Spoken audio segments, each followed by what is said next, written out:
guest is fierce, fabulous, and always speaks her mind. Here she is talking about what she expects from her backup singers at a concert. Okay. Child, these boys need to sound like the Three Tenors. Like, they need to sound like 100,000 men strong, okay? In a Baptist church singing, ha, ha, ha, singing, all right? Like, they need to be giving me all of my life, all the way back in the pew. Vibes. Please welcome Tamar Braxton.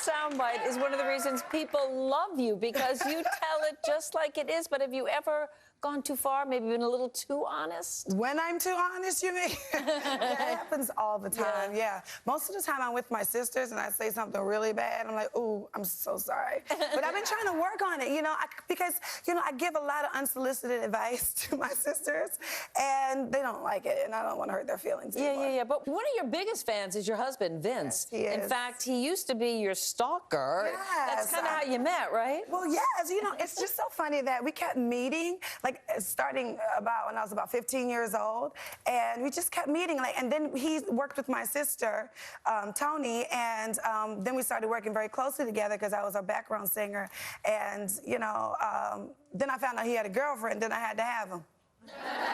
Really? Isn't that always the way once you know they're taken? I know. Yeah. You say you have found the secret to keeping a relationship hot. What is it? Yeah, you know, Vince and I have been together 12 years and we still like each other very much. And so what I do is, you know, I pick little fights. Fake fights, you mean? Fake fights. Well, it's fake to me. He doesn't know it's fake to me. Oh, really? like what? Give me an example. Well, the last fight that we got into was over a candle. I know it sounds very, very silly, but, you know, it was one of those candles that, you know, it's a little expensive, a little more expensive. The electric ones that you turn on. You with the batteries. I love them. Yeah, they're great. Too. And he left it on since Christmas. It's just a little switch you turn off. Just turn it off. What's the problem? Yeah, and so, you know, what happens is we get a little spat, and then he says, I'm sorry, and I say, I'm sorry. And then we make up and we go on a date and everything's great. Oh, so you get something out of it? Yeah, a date. And he has, 12 years, he hasn't caught on to the fact you make up these... Oh, no, I guess he knows now. Sorry, I'm so sorry. Well, you two are doing something right, because 12 years, and what a beautiful baby boy you have. We have a picture of Logan, 2 years old. He is just beautiful. Yeah, it's my miracle baby. Yeah. Aww. Yeah, he's amazing. Yeah, he just started preschool, and you pulled him out already. Yeah, he's a preschool dropout. Why? What happened? Well, you know, I work a whole lot, you know, and on my days off, I really, really wanted to see him and spend a lot of time with him. And so I took him out of school for a little while. He's going back in September. Yeah. And then he'll be 3. Exactly. Yeah. Exactly. Well, you know, other than your family, I think one of the biggest thrills in your life was having the opportunity to meet Whitney Houston at the beginning of your career. Yeah. So what do you think she would think about how far you have come and the talent that you have become? I think she'd be very, very proud. I mean, I met her when I was very young singing doo-wop pop behind my sister, and, you know, she was like, who is that girl? Who is that girl? So she noticed you. Yeah, she noticed me. And then when I met her backstage, she was just like, wow, you're amazing. You can really, really sing. That girl, this is her. She's very animated. She used to be very animated like me.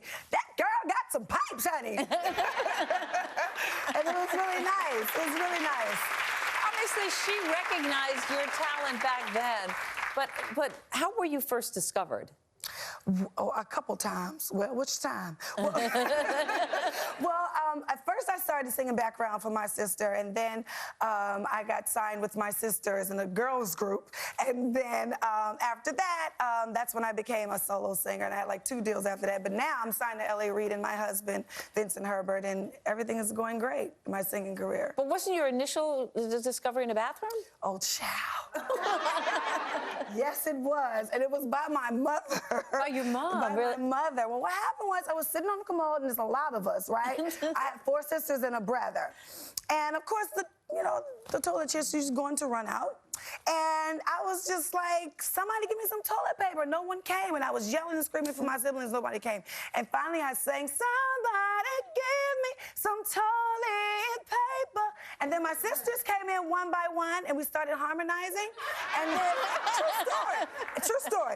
And then my mom came, she was like, oh, y'all can sing. Okay, got it. And so ever since then, we've been singing in church, and that's how it all... You should do an ad for Charmin. I'm telling you, get them on the phone. I'm so glad you needed a piece. It's such a pleasure to meet you. So lovely. Thanks to Tamar Braxton. Tamar and Vince airs Thursdays on WeTV. Stay with us. That was earlier in the show when we met two dads whose families were desperate for a full-on dance intervention. Billy has been working with our couples backstage, and now it's time to reveal what they've learned and award the best dad on the dance floor. And back to help us judge is Tamar and Lance. So, Lance. All right. Tamar, thank you for sticking around for this. Lance, you peeked backstage when they were practicing. I did. How do you think they look? I'm telling you, you work wonders, my man. Thank you. I think you might be surprised. Okay. Yeah. And Tamar, you watched the earlier segment. Are you prepared for what you're about to see? Ciao. I hope it's a vast improvement. Any warnings here, Billy, before we bring them out? I think you're going to be excited. There's some great stuff that happened. I always try to give you something dynamic. Yes. And we had to change a little bit. I threw a lift in there and almost broke Ron's back, so we took that out. Okay, we took that out. All right, well, the time has come to see our dads in action. You all remember what Anna's dad, Ron, looked like before, right? Well, let's see Ron and Anna now. Come on out, you two.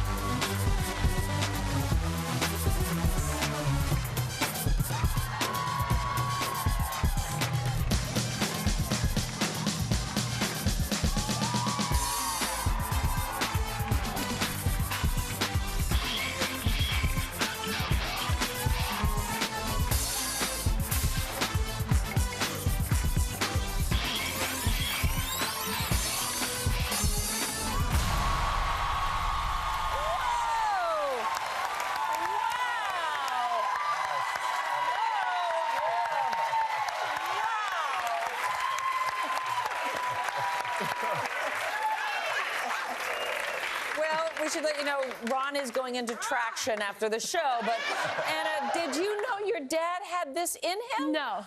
He completely surprised me. He really worked so hard. I've got a great dancing dad now. Yeah, I'm looking at the smile on your face, Ron. How do you feel? I didn't think I had it in me, but Billy really worked hard on me and kept me from breaking my back. So, Tamar and Lance, you watched before. Any thoughts here? A vast improvement for sure. I mean, it's good that Anna was next to you, too, because, it takes her eye off you a little bit. but, good job. I thought that was great. Yeah. Tamar, yeah. Well, Dad, you did that! Billy, how did you take the penguin out of the man? Well, it's funny because I kind of kept the penguin step in there. I just took the rocking out of it a little bit. He kept the scoot in, because I try to take what he's doing and then just improve it and make it a little funkier. Well, you definitely did, Ron. Great job, Anna. Thank you. Really, really good. That's going to be tough to beat. Okay. So let's bring out Gary in 1 minute, our diehard 80s dad, doing his thing before Billy's update lesson. Let's see him before. Oh, yeah. Oh, yes. Well, it's something. It's something, yep. Okay, now let's see if he and his wife, Michelle, will wow their 14-year-old daughter, Kiara. Come on out, Gary and Michelle.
had the dated moves from the 80s, but you have updated it. You've got some good rhythm. I like it.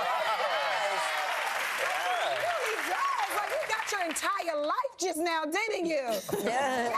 Yes, you killed it. It was amazing. Now, Kiara, you're the reason your dad is here. What did you think? That was amazing. Amazing, good? Yeah, you liked it, all right. So, Gary, how does it feel to hear your daughter saying that for a change? I don't hear that a lot. Thank you. Great job. Yeah, how are you feeling? Well, it took a little bit more out of me than I thought. But I'm glad I have my wife for 21 years on my side. And So thank you, Billy. Yeah, and speaking of Billy, how can someone at home do this? You know, it's fun to watch it here, but... So I say, you know, if people at home want to dance, the most important thing is kind of pick the step you want to do, but then look at yourself in the mirror, videotape yourself. A lot of times people will do the steps and not know what it looks like. Yeah. And the moment you know what it looks like, you can make whatever adjustments you need to make. All right, thank you so much, both Gary and Michelle. Thank you so much. The moment of truth has come. It is time to crown the best dad on the dance floor. So judges behind your back, it's either Ron or Gary. Just write down the name, and then we will show our results, and you'll know who it is. All right. Yep. All right. Ready to reveal? 2 Garys and a Ron. Gary is the winner. Woo! Congratulations, Gary. You are the best dad on the dance floor.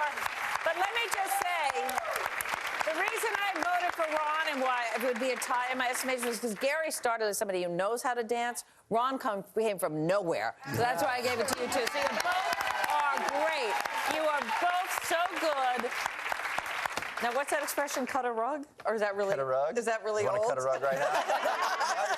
Yeah, I need the next intervention. Thanks to all our families and to Billy, Lance, and Tamar for their help. We'll be right back.